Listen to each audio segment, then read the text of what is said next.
Hello friends, good morning, good afternoon, good evening. जो भी जब भी वीडियो देख रहा है उस हिसाब से समझ लेना, राइट। अब फ्रेंड्स, आपकी स्टैटिस्टिक्स रिवीजन सीरीज में पहले 3 चैप्टर्स के रिवीजन हम लोग रेडी कर चुके हैं, आपके लिए अवेलेबल कर दिया है, ठीक है।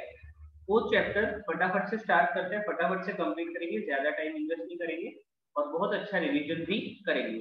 आइए, तो फ्रेंड्स चैप्टर 4 में हमने बात करी थी मेजर्स ऑफ डिस्पर्शन।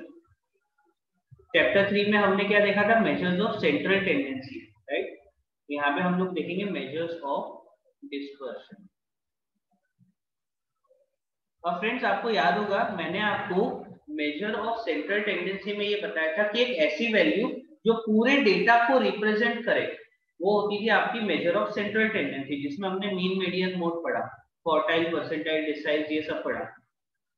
इसके अलावा फ्रेंड्स तो देख, हम लोग अब जो है वो हम डिस्पर्शन पढ़ने वाले, मतलब कि एक्चुअल वेरिएबल की value measure of central tendency से कितनी ज्यादा अलग हो सकती है, इस चीज की स्टडी हम लोग यहाँ पे करने वाले हैं। आपको एक एग्जांपल याद आएगा, मैंने आपको क्लास में एक एग्जांपल दिया था वॉल क्लॉक का, ठीक है। डायग्राम मुझे आती नहीं है ज्यादा अच्छे से, लेकिन फिर भी मैं ट्राई कर लिया यहाँ पे। तो फ्रेंड्स, इस तरीके से एक पेंडुलम हुआ करता था, जो पेंडुलम जो है मूव करता है, ठीक है। अपनी प्लेस से आगे जाएगा, फिर वापस इस तरफ में राइट में जाएगा, लेफ्ट में जाएगा, तो वो मूव करता रहेगा। अब अगर जब पेंडुलम अपनी सेंटर पोजीशन पे है तो हम बोलेंगे मेजर ऑफ सेंट्रल टेंडेंसी है।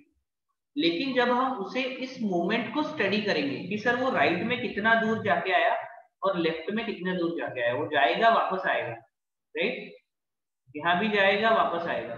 तो फ्रेंड्स, इस चीज को हम लोग जो है, ये मैंने आपको एग्जांपल क्लास में दिया था इसलिए याद करवा दिया मैंने, कि इस चीज को जो हम स्टडी करेंगे वो स्टडी होती है अपने मेजर्स ऑफ डिस्पर्शन, ठीक है जी। अब फ्रेंड्स, इसमें हमने 2 बातें करी थी। सर, एक हम मेजर्स ऑफ डिस्पर्शन पढ़ेंगे जो कि होगा एब्सोल्यूट मेजर, एब्सोल्यूट मेजर जो कि हमें उस पर्टिकुलर डेटा सेट के लिए ही काम आएगा, ठीक है, क्योंकि उसका यूनिट जो है उसी पर्टिकुलर डेटा सेट के यूनिट से मैच करेगा, एब्सोल्यूट मेजर।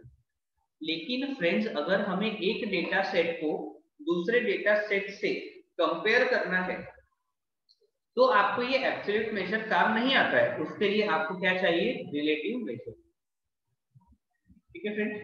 बहुत सिंपल सी चीज थी ये, बहुत सिंपल चैप्टर था, कुछ फॉर्मूलाज है, उसे कुछ बातों को याद रखना है और बस आगे चलेंगे। तो रिलेटिव मेजर्स आप कब यूज कर पाओगे? जब आपको कंपैरिजन करना है, ठीक है। ये 2 चीजें हम लोग जो है इसमें देखने वाले हैं। तो सबसे पहले आ जाते हैं यहाँ पे, स्टार्ट करते हैं मेजर्स ऑफ डिस्पर्शन में। पहला हमने देखा था रेंज। ये आपका वही रेंज है जो हमने चैप्टर 2 में पढ़ा था। तो सर, रेंज को हम लोग डिनोट करेंगे आर से, और ये रेंज होता क्या है तो मैं आपको बता दूं, हाईएस्ट वैल्यू, एक्स की हाईएस्ट वैल्यू माइनस एक्स की लोएस्ट वैल्यू, तो ये आपकी रेंज की वैल्यू आ जाएगी, ठीक है। अगर आपके डेटा में हाईएस्ट वैल्यू 100 है और लोएस्ट वैल्यू 10 है तो आप क्या करोगे? 100 माइनस 10 इज इक्वल टू 90, आपका रेंज आ जाएगा, ठीक है। अब फ्रेंड्स, ये रेंज में अगर आपको, ये तो हुई आपकी एब्सोल्यूट रेंज का फॉर्मूला, सही है। ये क्या हुआ? आपका एब्सोल्यूट फॉर्मूला, एब्सोल्यूट रेंज के लिए। लेकिन अगर आपको इसमें रिलेटिव रेंज चाहिए तो ऐसे में आप क्या करोगे? आपका रेंज का फॉर्मूला हो जाएगा रिलेटिव रेंज के लिए,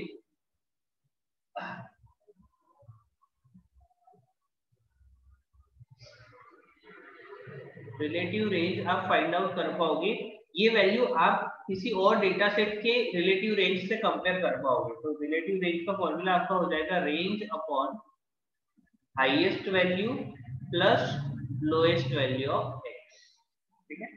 ऐसी चीज है, इसको आप ऐसे भी लिख सकते हो, highest value minus lowest value upon highest value plus lowest value, simple सी चीज, ठीक है। इसमें फर्क नहीं पड़ता डेटा कौन सा है, चाहे आपका डिस्क्रीट डेटा हो चाहे आपका कंटिन्यूअस डेटा हो, आपको 2 ही वैल्यू देखनी है, हाईएस्ट और लोएस्ट, ठीक है। एक चीज आपको मैं याद करवा दूं फ्रेंड्स, अगर डिस्क्रीट डेटा है तो आपको कोई प्रॉब्लम नहीं जाएगा, लेकिन अगर कंटिन्यूअस डेटा की क्लासेस दे रखे हैं, कंटिन्यूअस डेटा, ठीक है, ये चीज मुझे आपको याद करवानी जरूरी है। अगर आपके कंटिन्यूअस डेटा है तो ऐसे में अगर ऐसे क्लासेस दे रखे हैं 10 to 20, 20 to 30, 30 to 40, तो आप बोलोगे सर इसमें हाईएस्ट नंबर और लोएस्ट नंबर कैसे पता करें, ये तो क्लासेस है। तो देखो भाई, आपका जो लोएस्ट नंबर है वो हो जाएगा पहली क्लास का लोअर बाउंड्री, वो आपका लोएस्ट नंबर हो जाएगा, और आपका हाईएस्ट नंबर हो जाएगा लास्ट क्लास का अपर बाउंड्री। ठीक है, तो यहाँ पे आपका रेंज जो है वो कैसे आएगा, range is equal to 40 minus 10 is equal to, ये आपका रेंज है। इतनी सिंपल सी चीज है। ठीक है, ये रेंज का कंसेप्ट हुआ, इसमें कोई टेंशन वाली बात नहीं है, चाहे डेटा डिस्क्रीट हो या चाहे कंटिन्यूअस डेटा हो, कोई भी हो, फर्क नहीं पड़ता अपने को।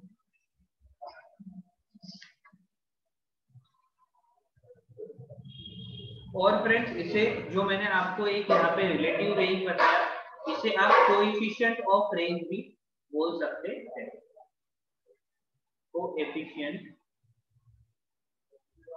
Of range. ऐसे हर मेजर ऑफ डिस्पर्शन का जब आप कोएफिशिएंट फाइंड आउट करते हो तो वो होता है आपके लिए रिलेटिव मेजर, उसे रिलेटिव मेजर बोला जाएगा, क्योंकि वो हमें किस चीज में काम आएगा, वो हमें काम आएगा कंपैरिजन करने की। ठीक है, relative range r upon x की हाईएस्ट वैल्यू प्लस x की लोएस्ट वैल्यू। सिंपल सी चीज है एकदम, याद रखना 3 के मार्क्स से। सेकंड कंसेप्ट आपका मेजर ऑफ डिस्पर्शन में आया था, जो था क्वार्टाइल डेविएशन। अब आपको क्वार्टाइल्स तो पता चल ही गए हैं लास्ट चैप्टर में, थर्ड चैप्टर में हमने क्वार्टाइल्स पढ़ा। अब उन्हीं क्वार्टाइल्स की वैल्यूज को यूज करके अपने को क्वार्टाइल डेविएशन फाइंड आउट करना। ठीक है फ्रेंड्स, तो क्वार्टाइल डेविएशन का बहुत सिंपल सा फॉर्मूला है QD, जिसे हम डिनोट करते हैं क्वार्टाइल डेविएशन को Q3 minus Q1 divided by 2, Q3 minus Q1 divided by 2। अब चाहे आपका डेटा जो है वो डिस्क्रीट हो, चाहे आपका डेटा कंटिन्यूअस हो, आपको क्वार्टाइल 3 और क्वार्टाइल 1 फाइंड आउट करते तो आता ही है, थर्ड चैप्टर में आपने सीखा है। बस आपको Q3 और Q1 फाइंड आउट करना है, और इस तरीके से आपको ये मिल जाएगा quartile deviation Q3 minus Q1 divided by 2। Simple सी चीज है। इसके अलावा अगर आपको coefficient of quartile deviation find out करना है, मैं उसको शॉर्ट में COE लिखता हूँ, coefficient of quartile deviation relative range के लिए, तो आप क्या करोगे, Q3, आप सीधा सीधा क्या कर लो, Q3 minus Q1 upon Q3 plus Q1। जैसा आपने रेंज में फॉर्मूला लगाया था, यहाँ पे भी वही चीज है, दो वैल्यूज को न्यूमरेटर में सब्ट्रैक्ट कर लिया और डिनोमिनेटर में उसको ऐड कर लिया, आपका कोएफिशिएंट ऑफ क्वार्टाइल डेविएशन यहाँ पे आपको मिल जाएगा। ठीक है जी, तो ये आपके क्वार्टाइल डेविएशन की बात थी।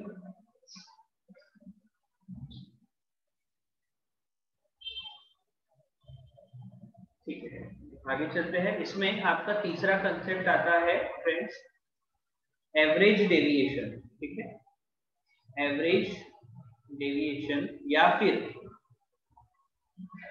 Mean deviation. एवरेज डेविएशन या फिर इसे आप मीन डेविएशन भी बोल सकते हैं। अब जैसे ही नाम में एवरेज या मीन आया तो आप समझ जाओगे कि इसमें कहीं ना कहीं मीन यूज होने वाला है, डेफिनेटली। ठीक है, तो आपका मीन डेविएशन का सिंपल सा फॉर्मूला है फ्रेंड्स, यहाँ पे हम लोग क्या करेंगे, mean deviation MD mean deviation is equal to summation of x minus x bar divided by n। ये आपका मीन डेविएशन का फॉर्मूला हुआ। ठीक है friends, in the above formula एक चीज आपको याद करवा दूं कि फ्रेंड्स, आप जब x माइनस x बार का कॉलम बनाओगे ना, तो उसका टोटल जो है वो हमेशा 0 ही आने वाला है। तो अगर उस तरीके से, तो यहाँ पे आपका जो न्यूमरेटर है वो हमेशा 0 आएगा, क्योंकि summation of x minus x बार करना है। इसलिए यहाँ पे इन द अबव फॉर्मूला हमें ये बार्स लेने को बोला गया है। ठीक है, क्यों? बिकॉज कि हमें एब्सोल्यूट वैल्यूज ही लेनी है। एब्सोल्यूट वैल्यू मतलब सारी की सारी पॉजिटिव वैल्यूज ही लेना, सब प्लस में ही लेना, माइनस आया तो भी प्लस में ही लेना। ठीक है, आपके पास में x की वैल्यूज होगी, x बार आपको पता होगा। अब आप x माइनस x बार का कॉलम बनाओगे, उस कॉलम का टोटल जब करोगे तो आपका 0 ही आएगा, बिकॉज के मीन से डेविएशन की टोटल 0 ही आती है। लेकिन अगर आप उन सब नंबर्स को उसमें जो भी माइनस में है उसे भी प्लस में कर दो और फिर टोटल दो, उसे बोला जाता है एब्सोल्यूट वैल्यू, और वो वैल्यूज का टोटल आपको यहाँ पे यूज करना। ठीक है, ध्यान देना मेरी बात पे यहाँ पे। अगर कंफ्यूजन होगा थोड़ा सा रिवाइंड करके फिर से सुन लो, जो मैंने बोला है ध्यान से सुन लो ताकि आपसे मिस्टेक ना हो जाए। अदरवाइज आप क्वेश्चन आप एग्जाम में क्या कर जाओगे, परेशान हो जाओगे कि सर हमारे कॉलम की टोटल तो 0 आई। भाई 0 ही आएगी, तो मीन से डेविएशन की टोटल लेगा ना तो 0 ही आएगी, इसीलिए उसे एब्सोल्यूट करना जरूरी है। एब्सोल्यूट करने का मतलब हर माइनस वाली टर्म को प्लस करो बस। ठीक है, तो ये आपका मीन डेविएशन का फॉर्मूला हो जाता है। फ्रेंड्स यहाँ पे एक चीज आपको बता दूं कि अगर आपके डेटा में फ्रीक्वेंसी गिवन है तो आपका मीन डेविएशन का फॉर्मूला कुछ इस तरीके से हो जाएगा। उसमें आप क्या करोगे, हर बार x माइनस एक्स बार जो आएगा एक और कॉलम बनाओगे, x माइनस एक्स बार की एब्सोल्यूट वैल्यू को आप मल्टीप्लाई कर दोगे किससे, फ्रीक्वेंसी से। तो summation of f into x minus x bar, ठीक है, इसका टोटल लेकर उसे divided by summation of f, या फिर n भी लिख सकते हो, कोई दिक्कत नहीं है। ठीक है, तो ये आपका मीन डेविएशन हुआ। सर इसमें डिस्क्रीट डेटा और कंटीन्यूअस डेटा का कुछ टेंशन है क्या? देखो टेंशन कुछ भी नहीं है। अगर आपके पास दो तरह का, देखो दो तरह का हमारा डेटा होता है, एक होता है डिस्क्रीट और एक होता है कंटीन्यूअस। ठीक है, अगर डिस्क्रीट डेटा है तो सॉल्व बाय अबाउट फॉर्मूला, तो कोई दिक्कत ही नहीं है। डिस्क्रीट डेटा में तो आपको ऊपर वाला फॉर्मूला यूज कर लो। अगर कंटीन्यूअस डेटा है तो first find out mid values of each class. क्या करो, अगर कंटीन्यूअस डेटा है तो हर क्लास की मिड वैल्यू ले लो। अब मिड वैल्यू मिलने के बाद आपका फिर से डिस्क्रीट जैसा ही काम हो जाएगा, डिस्क्रीट वैल्यूज ही हो जाएगी क्योंकि सिंगल वैल्यूज आ जाएगी मिड वैल्यू मिलने के बाद, और उसके बाद सॉल्व बाय अबाउट फॉर्मूला।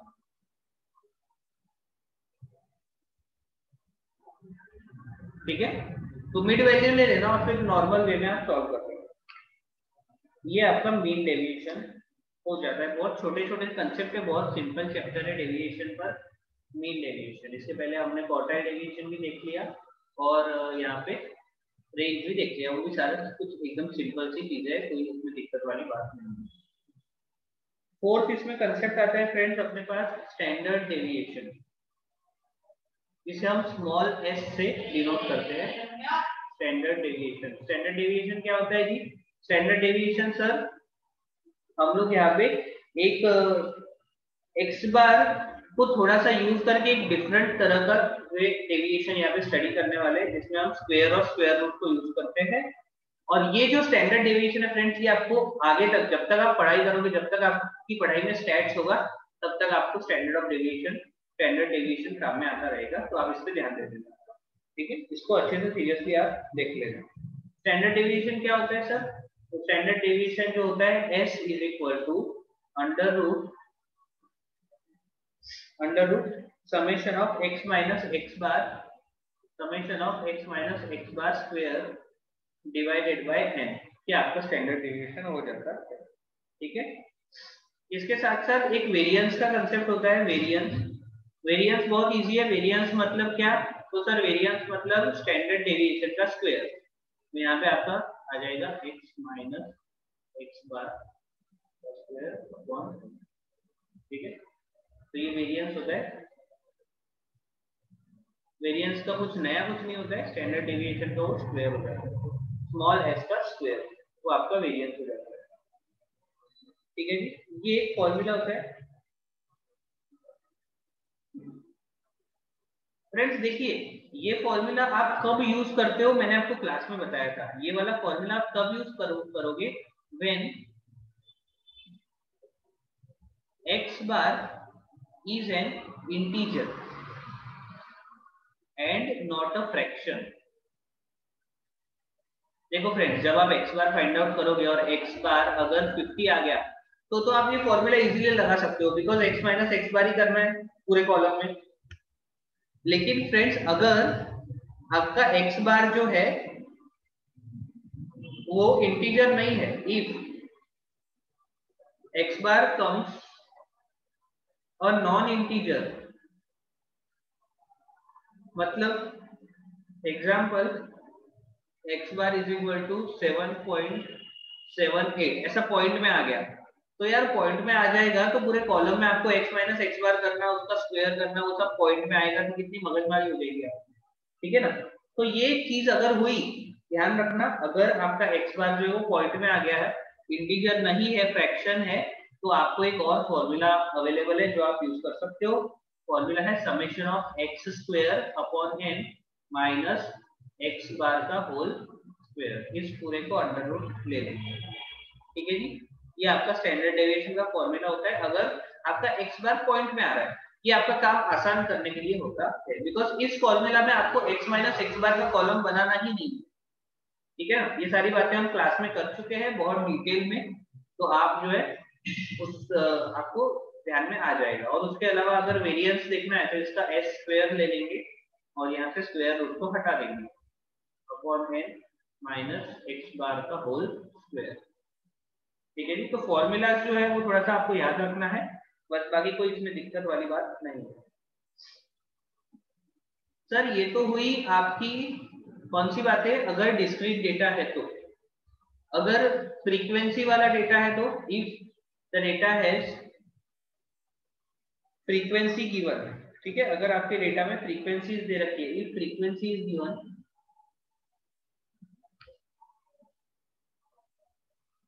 तो आप क्या करोगे, s इज इक्वल टू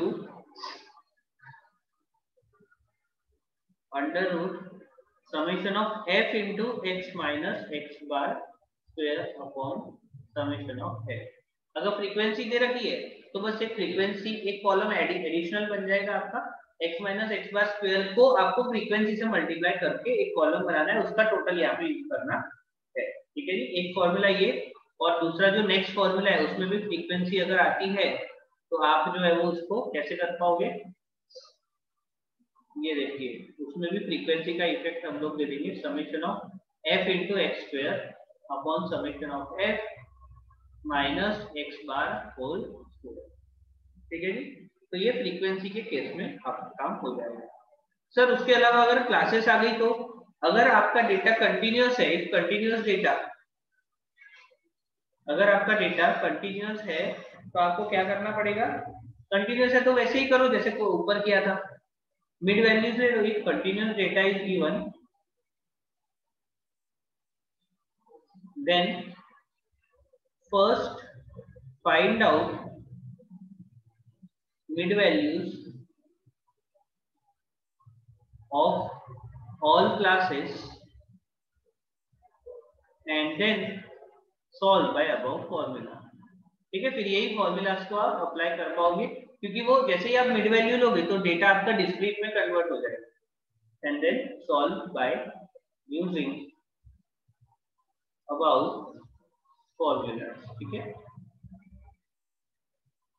तो ये आपका स्टैंडर्ड डेविएशन की बात हो गई, जहाँ पे फ्रीक्वेंसी की भी बात कर ली मैंने, और डेटा अगर कंटिन्यूअस आता है तो उसकी भी बात कर ली है, ठीक है जी। एक बात और आपको बतानी है जो मुझे, वो है कोएफिशिएंट ऑफ स्टैंडर्ड डेविएशन। अब ये तो एब्सोल्यूट मेजर हुआ ना, लेकिन हमें क्या चाहिए, हमें तो सर रिलेटिव मेजर भी चाहिए, है ना। तो कोएफिशिएंट ऑफ स्टैंडर्ड डेविएशन अगर आपको फाइंड करना है एज अ रिलेटिव मेजर, तो आप क्या करोगे, आप s अपॉन एक्स बार कर लोगे बस, तो आपको कोएफिशिएंट ऑफ स्टैंडर्ड डेविएशन मिल जाएगा,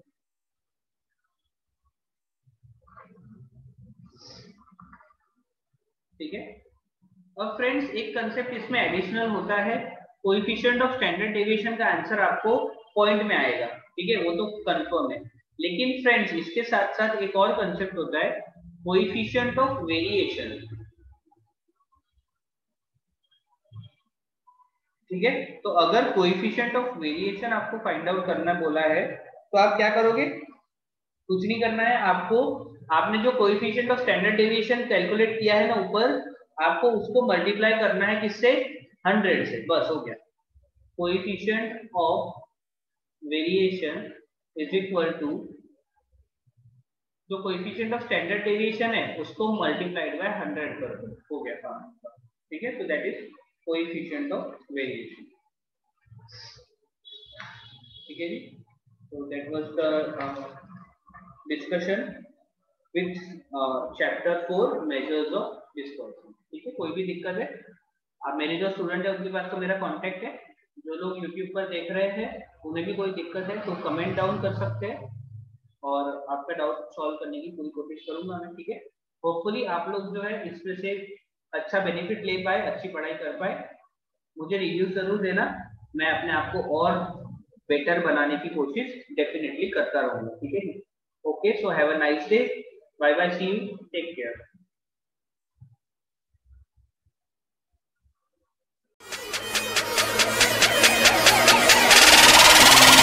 What they don't do shit.